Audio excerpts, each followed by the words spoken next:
నా పేరు Dharanikota Lakshminarayana. AP BC సమన్వయ కమిటీ రాష్ట్ర అధికార ప్రతినిధిగా పనిచేస్తున్నాను.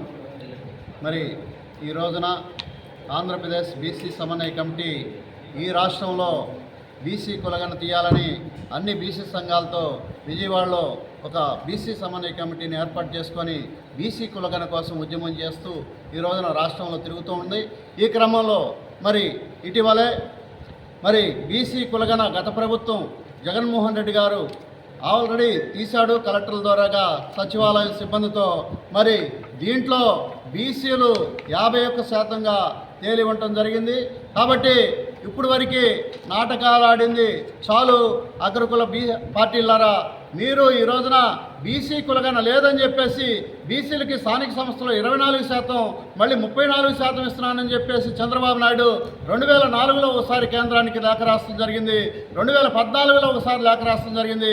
మొన్న జరిగినటువంటి అసెంబ్లీ సమావేశంలో కూడా మరి 2024లో కూడా 25లో కూడా పార్లమెంట్కి లేఖ రాష్ట్రం జరిగింది. మరి బీసీ కులగన లేదు కాబట్టి 34% ఇస్తామని చెప్పి చెప్పడం జరిగింది. కానీ ఈ రోజున బీసీ కులగన బయటకు వచ్చింది.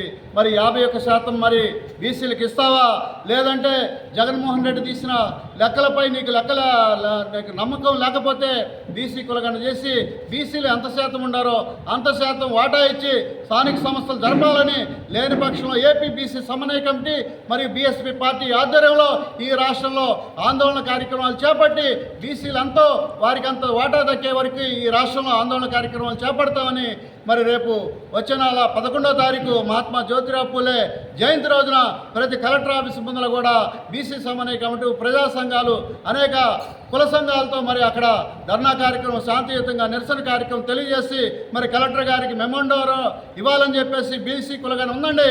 కలెక్టర్ల ద్వారాగా సచివాలయం సిబ్బంది ద్వారాగా తీసింది అఫీషియల్ డేటా. ఇది మరి రాజ్యముద్రతో బయటకు వచ్చింది. కాబట్టి ఈ కులగన మీరు అమలు చేసి స్థానిక సంస్థల్లో బీసీలకి 51% ఇవ్వాలని చెప్పి కోరుతున్నాం. కాబట్టి బీసీ సోదరులు కూడా ఈ పల్నాడు జిల్లాలో ఆలోచించాలి. 60% మనం ఉంటే 24 సర్పంచులు ఇస్తున్నారు, 36 సర్పంచులు ఎక్కడికి వెళ్తున్నాయి, ఓసీలు పోటీ చేస్తున్నారు. ఇది గమనించి మరి బీసీలు కూడా అధిక సంఖ్యలో రేపు 11వ తారీఖు మరి నిరసన కార్యక్రమంలో పాల్గొని మన హక్కులు మనకు దక్కే వరకు కూడా ఈ ఉద్యమాన్ని కొనసాగించాలని చెప్పేసి ఈ సందర్భంగా తెలియజేస్తున్నాను.